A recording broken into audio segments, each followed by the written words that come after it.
By the way, I'd like to say I love what Christina is doing. And this is a bad example, maybe. But I go to funerals and we hear very interesting things about the person who died. And I always say, why couldn't we have found out about this before this? So it backs up your idea about people, about us getting to know each other. That's I did together. Okay, enough of me. No, we're just getting started. Oh, we are, yeah, okay. Yes. I want to know where you were born. I know, but I want them to know. Yeah. And when. I was born in Dublin, Ireland, the capital, in May 11, 1935. And my dad was a policeman, but he was stationed in Dublin at the time I was born. Like my mother, they came from the west of Ireland. And my mother had just arrived from America. Well, just simply to answer your question, I was born in Dublin, 1935. I was the first of two boys. My brother was a year and 8 months born later. And how did your parents meet each other? It sounds like a pretty exciting. It was a beautiful romance. Oh. She left America to come over for the Eucharistic Congress in 1932. A religious congress was held in Dublin in 1932. And she was determined to come over, be part of the Eucharistic Congress. Very exciting. It was 1 million people packed into a beautiful park in Dublin, and she was at that. And then she stayed on for a while, and she went to a barn dance. A barn dance? A barn dance, yeah. And my dad, who looked like he was becoming a bachelor, told my Aunt Mary, I met the most beautiful girl I ever met in my whole life. And he was 32 at this time. He looked like he was going to get married. So my Aunt Mary knew this was it. He was a bit of a flirt before that, but once my mother came with the picture, that was it. And when did you decide you wanted to be a priest? You told me there was a story behind this that was, I think, was very interesting. I know. I always wanted to be a priest. That's the part. That's kind of unusual because usually people made up their minds towards the end of high school. But there was a lot of things that influenced me on that. I loved the ritual of the church. I loved it from the beginning. I used to build my own altar and have my brother be the congregation. And he used to say to me, I'd like to be the priest once in a while. I said, no, I'm the priest, you're the congregation. What a brat, I said, I'm kind of bitter with you. You were the older brother. I was the older by a year and 8 months. Yeah. It's usually the older brother that's pushy. Yeah, I was pushy. Yeah. And my brother told me later on, you were pushy. Well, let me see here. What other secret can we say? Your best buddy that you started as early friends, Father Tom Glenn, right there. Say hi, Tom. Hello. Isn't this the one that was your buddy? Yes. When my mother inherited the farm, they decided to move to the west of Ireland, and with a view to taken over the farm, and when he retired, he would build a house and move it. So we moved to a small little town in the west of Ireland called Ballahadderry, which was translated as the way of the little oaks. The way of the little oaks. And Father Tom and I stopped at Paso Robles, and I told him one time, Tom, do you know that Paso Robles and Ballahadderry are the same name? They both mean the way of the little oaks. After that, we always had to stop at Paso Robles, even if we had to go 30 miles off. So he tried to tell the lady, he said, do you know that your town and my town have the same name? And the lady would say, yes, yes, what do you want with your eggs? What do you want with your eggs? Yeah, she was more into get the order finished rather than listening about the hometown.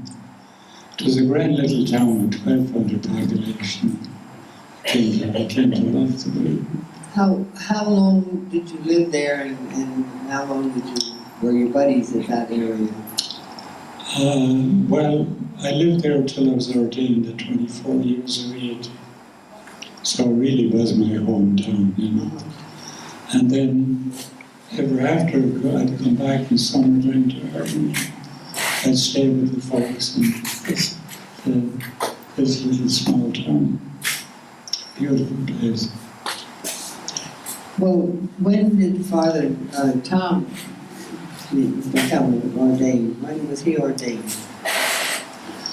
Well, he's an old priest, and you wouldn't think it. He's what? An old priest. Oh. He's old. Old. Yeah, he doesn't look. We don't discuss age. Oh, yes. He's going to be 90 in November. Ah. And he is 7 years older than I am. So Okay. he's pretty well preserved, I must say. That's so nice. I saw them celebrating your birthday. Wasn't it just a short time ago? May 11th. Mine is May 11th. May 11th. Yeah. Okay, moving right along. You had to choose your parish. How did you go about doing that? And is this working right? I'm not real good with these. Oh, I see a familiar face. Yeah. Here's my friend. Oh, your granddaughter? Oh, okay. Take a Okay. Well, in the seminary, after you were 3 months there, you had to choose where you wanted to go to. And this seminary allowed you to pick your diocese. And I chose Los Angeles because I knew some people here already. And they also did everything through English, which I liked. I did not like Latin. I love Greek, but I did not. Latin had too many exceptions. So when I went out to see my brother in the university, there was graffiti on the walls of the university, and it said, Latin is a dead language, as dead can be. It killed the ancient Romans, and now it's killing me. I said, yes, nice. So we came out and came by way of New York to Los Angeles, and we were assigned a parish, and my first parish was in Orange County in the harbor. The rest were in Los Angeles. So I've come to know the city pretty well. How long did you stay in New York? 2 weeks. 2 weeks. You better go back for a visit. Yeah, I did. Okay. That was a great treat, meeting your relatives you had never seen before. The thing that, I'm trying to think of who I was speaking with, but they said that one of the outstanding things that you left in your cast was that you led #1 Spanish Mass in 1981 in resident. Yeah, I did. I heard about talks about that, yeah. Um, But the background to that was that the parish to the east of us took on the Korean community, and the parish to the west of us took on the Vietnamese community. And when they asked me, would I take on another community, I said, it has to be the Spanish. They have no Spanish Mass west of the 405.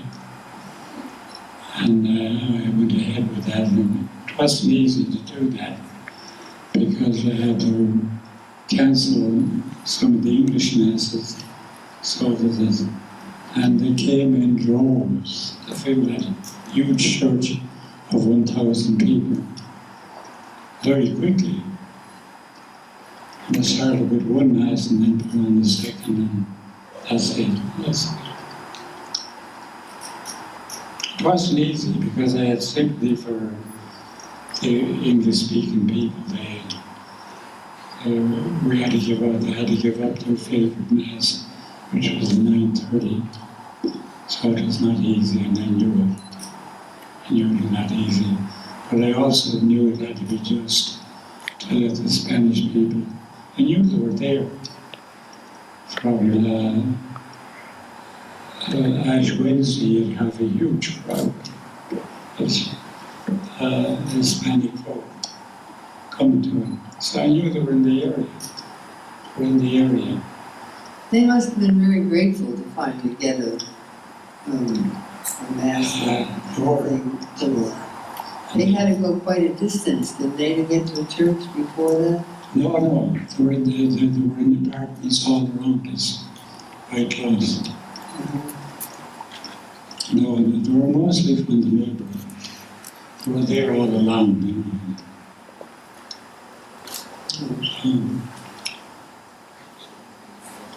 I see now that you've decided to become an activist, and that's with Cesar Chavez. Can you tell us the story behind that? Because that was a big job. When I was in the parish, right beside us here at visitation, I decided to go back to Loyola University and take a master's degree in history. I was anxious to find what made this great country tick. And the thesis was passed, was okay. But then the priest got to hear I had written a thesis on it, and they brought me into a committee to aid farm workers. And when I was off with Father Tom and two other priest friends, I had to come back in the middle of the week to be on a picket line protesting against the Teamsters trying to take over the farm workers. I had never been on a picket line in my whole life before. And when I arrived there, they put a placard in my hand and they said, just keep circling the front of the building. And I kept saying, I don't believe I'm doing this. I don't believe I'm doing it. But then there was a Quaker lady in front of me and a rabbi behind me, and we had more fun than people talking back and forth. So that's the way I got involved with the farm workers, and I got involved very deeply with them. Very deep. I was not only in picket lines, but saving demonstrations and joined with them in the marches. And to my great joy, when it came a time for me to celebrate my 25th, Cesar Chavez came all the way from Tehachapi to be part of the Mass. He did the readings at the Mass. I was very pleased that my son-in-law is with them now, and they're doing great. They're on the run. That's wonderful. They're doing absolutely great. So they had won a great contract, in Salinas just recently. So the kids are doing quite good. So I was very proud that Caesar came to my 25th. And You all have a copy of this on the seat of the chair, the story behind it. It really is interesting. And you did some wonderful things to help these people. Well, I was kind of drawn into it, you know, they'd asked me to come to sit in demonstration. When they walked from San Diego up to Sacramento, I joined them and sat on the side of the road and would make some food. When you tell a story like this, it brings to mind stories that you have that are similar. And I won't mention her name because she might not like it. But our daughter was away at college when they were, I don't even know what they were marching for, but they had the poles and they went. And I turn on the TV every afternoon to see if my daughter was leading the bunch. So I know how you can get snapped into doing these things too, and it's great fun. Yeah. So, I never regretted being involved in it. no, it didn't sound like it. Yeah. Let me see what else we have for you. You're here, I think you told me 5 years. 59 years. I'm here 59 years. No, but Not Nazareth here House. in Nazareth's house. Oh, the Nazareth House, exactly 5 years. Exactly 5 Exactly. years. The 20th of August. How did you happen to choose this Nazareth house? I think it's not an easy choice, and you were offered other places that. Well, no, we went around in a number of retirement homes, nursing homes. Myself and Father Tom and Father Fallon, who also came here. He was here when Mother Maliki was here, so we knew the place quite well. So we liked the atmosphere, and when time came for me to get out, I chose. And Tom followed me in a month later. Oh, so you're in here longer than Tom is? Yeah. He follows my example. Surprisingly. Well, let me see. What else do you want to tell us about? Well, family.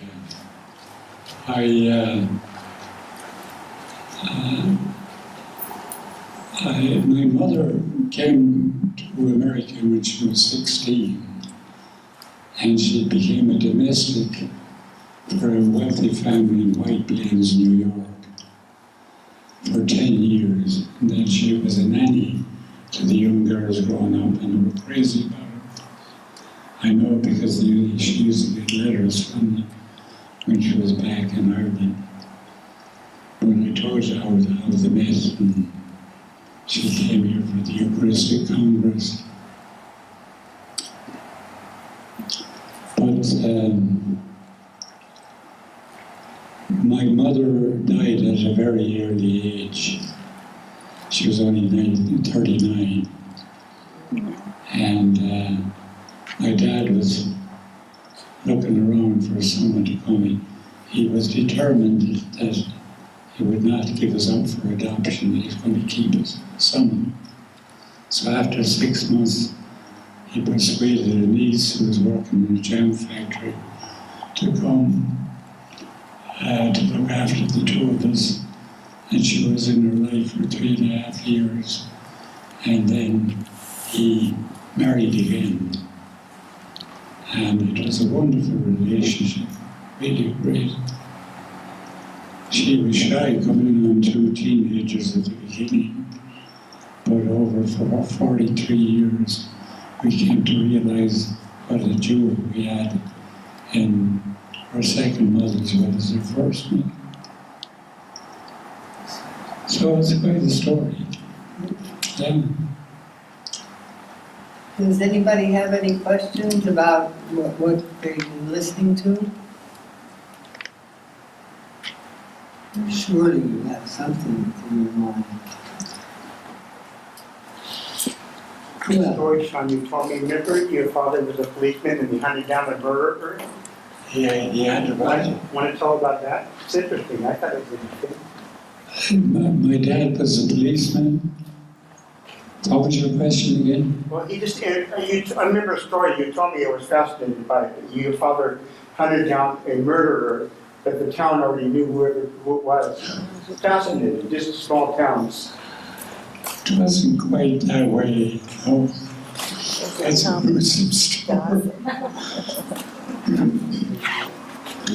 Remember, there were unarmed policemen, and one night he was in barrack duty, and somebody told him, there's somebody's breaking into the market. There's a light on in the bottom, in the basement.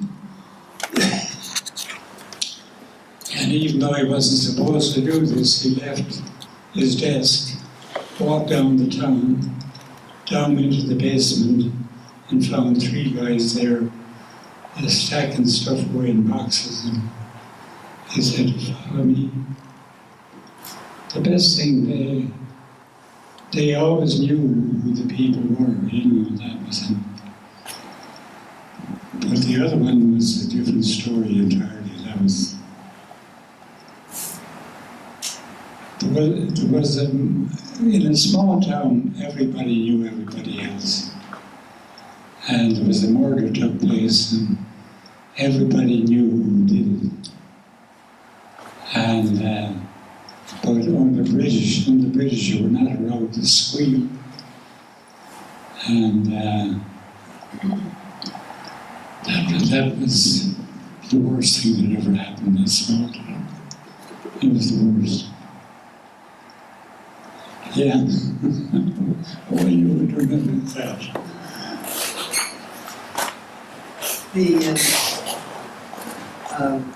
What didn't you say that your folks moved back to the farm, or how long was your father a policeman and then go back? He was a policeman for 31 years, and he retired at 31 years on full pension.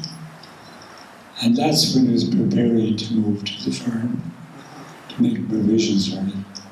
But it was not to be. It was not to be. So he sold the farm, and What do you look when you look into your life, your past life?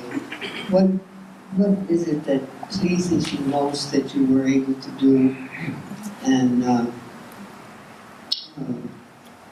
generally speaking, how you got involved in whatever it was that made you feel complete?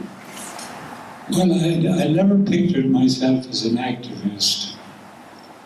And to finish that story about the picket line outside the Teamsters, I considered myself very shy. You would not believe this, but I did. And Father Terry Ritchie came up from the Chancery office to join the picket line. And I said to him, Terry, it's all wrong that the Teamsters are trying to take over the little union like the farm workers were at the time. I said, let's go in and talk to the president. 20 stories high, we went up 20 stories high. And I said to the secretary, I want to see the president. And she said, well, he's not here, he's in Hawaii. But with the vice president too. And I said, yeah, bring him on. And I said, we want to know as clergy, we're disappointed that you're trying to take over the farm workers. And he said to the secretary, Miss Smith, take a note. I said, yeah, Miss Smith, take him. And we came down the 20 stories out of the sidewalk, got my blackout, and I just said to Father Terry, you know, I used to be quite shy. And he said, Sean, the next time you have an attack of shyness, I'd sure like to be around. So it went from being a lamb to being a tiger almost, and under influence I never expected, you know. Now I like my quiet days. Now you like what? My quiet days. Oh. Especially the Holy Hour and the Mass, you know. Mhm. It's beautiful, and I realize how much I love the Mass and the Rosary and the Holy Hour. Those things are beautiful. Very nice. Let me see if I missed anything here. Oh, I know what I wanted to ask you. What did you think of the year 2018 so far? Should we do this? What about 2018? Oh, so far. Yeah. Oh, now you're drawing me into politics. No, I realized that was a mistake. Yeah. I'd stay out in that area. Social justice is different. That's different. Where you're fighting for the rights of the working man. I never regretted my deep involvement in that. Never regretted. Interesting. So who wants to get into trouble in the audience? I have a Got question.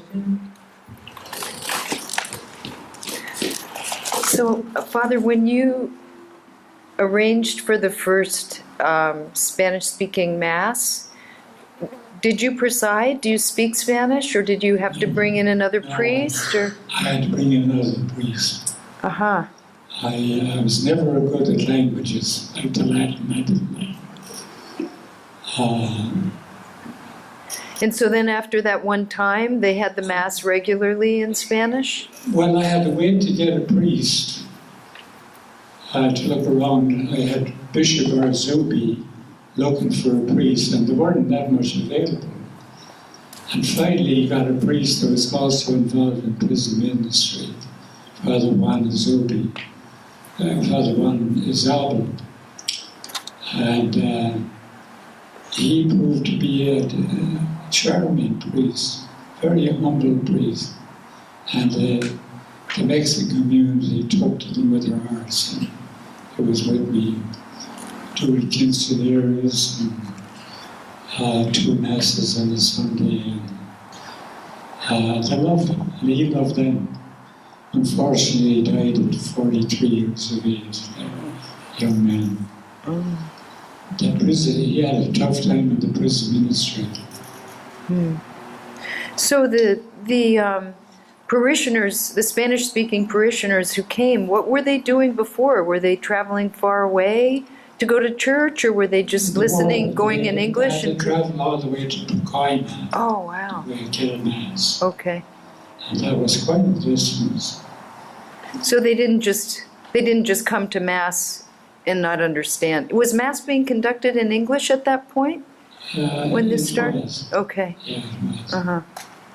And then my other question was, when you became an activist and you carried the placard the first time, did you do it many times after I that? did.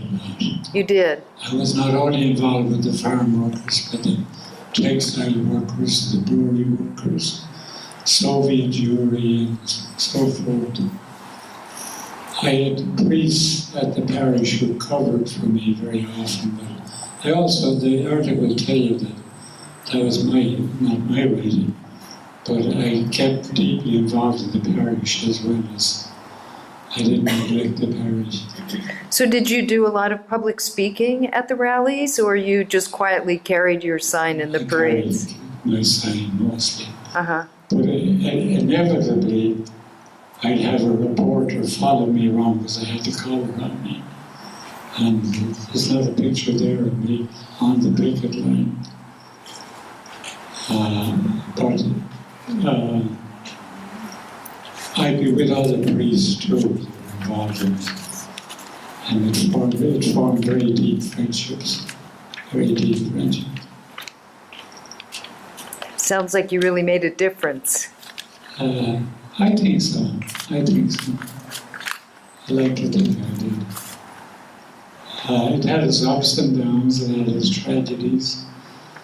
As I said, my brother died 3 years ago, so of pancreatic cancer, so that's Oh, not an that's easy thing to go through. really hard. Yeah. Was he back in Ireland, or was he here? Was he what? Was he back in Ireland, or was he here?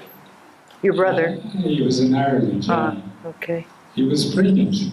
It's terrible to have a younger brother who knocks the top of every exam. Got scholarship after scholarship, including Cambridge, England. He got a scholarship there. And then he married an English lassie, an Episcopalian. Oh, you have to watch out for the Episcopalians. I came to love that lady. She was a great mother to her kids. Just a great mother. So that's life. It's ups and downs. So do you have nieces and nephews over there? I do, yeah. Do they come here at all, or? I did. Yeah, they were here, yeah. My nephew. They were trying to find another time to get back out. Because they came during the hottest weather that was going on. And they only put on a t-shirt out of the town in El Segundo. And they got burned. Oh no. Scorched. Wow. Over here. But they had 1 day extra with me as a result of this. So it's not bad. They love the place. I have a question. Father, can you tell us why you decided to go to Loyola to study American history, and how long it took you, and what degree did you achieve there? Yeah, thank you. I told you my mother was an American citizen, and she absolutely intrigued with me stories about New York. She was to be here 10 years. She gave me a great desire to come to the United States. What was the second part of your question? What made you decide to study American history, and how long Because did it take? my mother Because of had a your great mother. influence. How long did it take you, and what degree did you get? I got a master's degree in history, American history. which also included some European history and the history of the Catholic Church with Labour. I did a course in that. Did you attend on your own time, or was this the church allow you to? Well, Do that? it was spread out over 3 years. Like on a Wednesday night, I go for a 2-hour lessons, or lecture. And it wasn't taken away from the parish too much. And what was the subject of your thesis? Chavez, of course. So you were. Oh. That's an interesting story, how we have gone over the time. My second year, I was looking around for a thesis to write, and I got a call from then Bishop Mahoney. He said, I have 5 bishops down here at the International Hotel that want to say Mass at your church visitation. And I got brazen enough to ask Bishop Donahue of Stockton, what are you guys doing down at the hotel down there? I said, we're trying to work out a table grape contract with the growers in Coachella and with Cesar Chavez's union, UFW. And last night we had a breakthrough. So we're going to sign an agreement at the education office, the Catholic education office. Would you like to come? And I said, oh, I'd love that. And I got introduced to not only Caesar, but Dolores Huerta, the growers from Coachella, and Father Higgins, who was in charge of the social department in Washington, D.C. So when I came back, I went to the chairman of the history department and said, could I write about that guy, Chavez? Wow. He said, no, it's covered already. There's quite a lot written in it. But what people are interested in is, why is the Catholic Church involved in the labor dispute? Good angle. And that was the name of the thesis, was Cesar Chavez, the Catholic Church and Cesar Chavez. And that's got a lot of attention. That got a lot of attention. My shyness returned. Can we find out how we can read it? Is it published or something? The question is asked if that document can be available for these people to see. We Yes. have a copy. They always ask me to publish it. I was asked to publish it. Okay, if you And leave your name and leave your name and I've address. had copies made of the original thesis. They're available. Great. Thank I you. reread it lately and I discovered something very interesting, that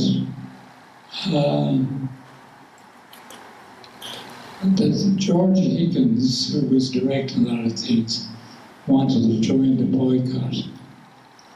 And Cardinal Manning, who came from a farming community, said, no, you're going to wipe out the young small farmers.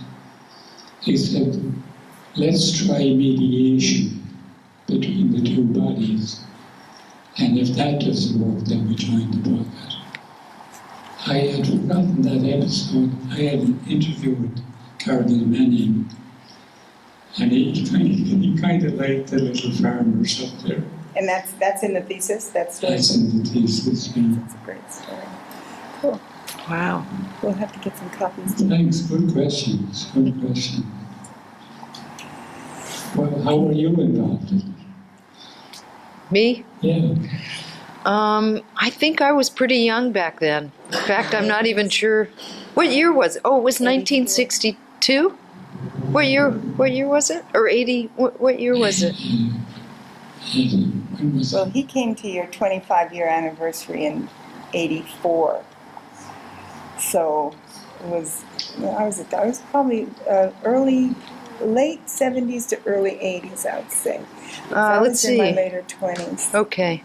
Yeah, I was in college and medical school at the time on the East Coast. Well, then, But we weren't eating grapes. I remember we stopped eating grapes. I remember the grape boycott. yeah, It was a marvelous it was a boycott. great time. We were Giving up grapes is no big deal. Well, we were supporting the boycott, though. Yes, it was a cause. It was no big deal, but it caught on. Yeah. Yeah. And later on, the boycott of iceberg had fled. See, I was having my problems with the Vietnam War. Yes. That was our issue. Yeah, And the but- Kent State shootings of the students. Yeah, but we crisscrossed all the time. You began to meet these activists from all sides and learning more. My cousin in New York said, one of your saddest boycotts was Coors beer. She said, when I was out in the West Coast, I loved that beer, you know. Yeah, we all And they came out to see us. The Coors people came out to see, why do you want to boycott Coors? And we said, because you're not employing enough Mexicans, and any of the upper jobs are given to white folk and not to the Mexican. Huh. And the change, Wow. the vote of the boycott. Father, So- you have another question. Monsignor Sean, you're probably going to hate me for asking this question, but I need to ask you, what has been your biggest personal challenge in your life as a priest? I would say it was the Spanish Masses. because I knew how difficult that was going to be on the white folk in Reseda. By the way, I've lived in Reseda for 21 years. I knew it would be difficult for the folks. But yet, I said, you shouldn't have to go all the way to Pacoima to get Mass. But nobody else was prepared to open up a Mass west of the 405 freeway. There was no Spanish Mass west of it. I think that was one of the most difficult things I ever did. Thank you. Good question. I wanted to tell you something here. I'm looking at this man, Pat Brown. One of our golfing buddies was John Fallon.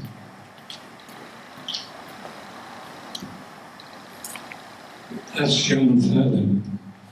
And he's the first cousin of Pat Brown, who I greatly admire the way he takes care of his wife. Will you put your hand up, Pat? Yeah. But the crisscross in life all the time, you come across people you knew years ago and so forth. He used to come and volunteer his time to be a male nurse when he was here. And Angela is very precious to him. That's a good question. Oh yeah, I'm glad you mentioned that. Another big and lovely coincidence.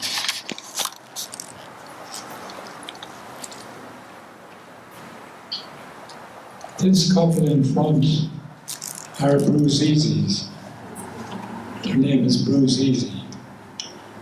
Vincent put up their hand. They always remind me, if you have difficulty with their name, just say, we don't bruise hard, we bruise easy. And it's stuck. Now the big thing is that I did a wedding for their daughter, who lives close by here. And it was quite an exciting marriage because the groom was Jewish, and then they were very strong Italian Catholics. I never said at the reception you could see how they were well matched, talking back and forth to each other. But anyway, the rabbi broke the glass. It was very exciting, the whole thing. I just enjoyed. That was one of the most enjoyable. And it's a very lovely marriage. It really is a lovely marriage. And they have two beautiful kids. And they live practically at Pico and St. Timothy's Church right beside us. You know. Wow. Coincidences. We come back and meet each other. Well, coincidence. There's no coincidence. It's God acting anonymously. And everything happens for a reason. So that was precious. They were great. They were a great couple. They're only 2 blocks away from the church. And this lady is the best Italian cook you can find anywhere. Wow. They had our family, my brother and his wife and kids, and we were over to their place for dinner.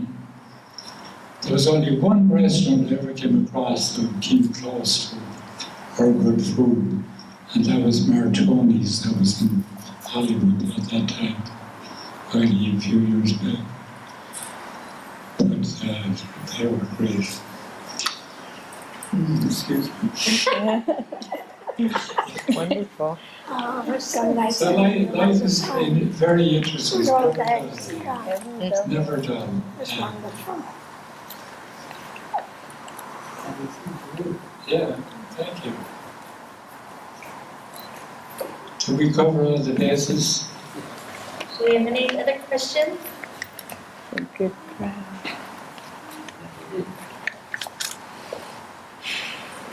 The picture of the rabbit. Oh yeah, here it is right here. Oh, that's right there. Yeah. And you can all come up and look at the photographs. Like I said, we have photographs of his family and everybody he's talked about. And if you have any other questions that you would like to ask him, you can ask him as well.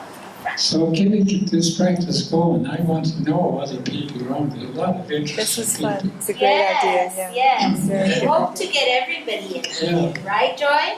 Yes. Yes. Yes. Father, maybe you should nominate the next people to be interviewed. I thought about that. Yeah. I thought about that. Who would you nominate? Who would you nominate? Of course, I go with all priests, but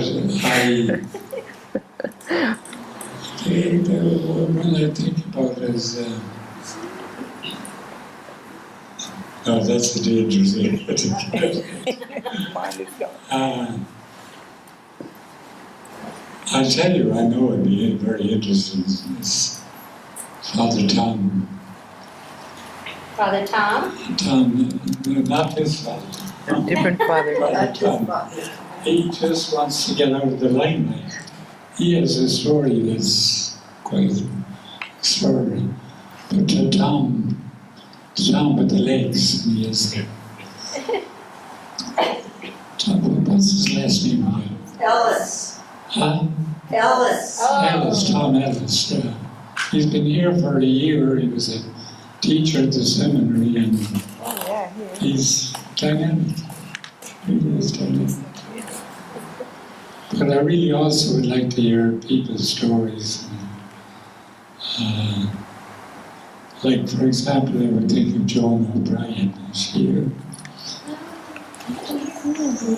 I begin to hear the priesthood all over again as she describes what her son is involved in at the parish. And he's only there a month. But that's kind of interesting too. Okay.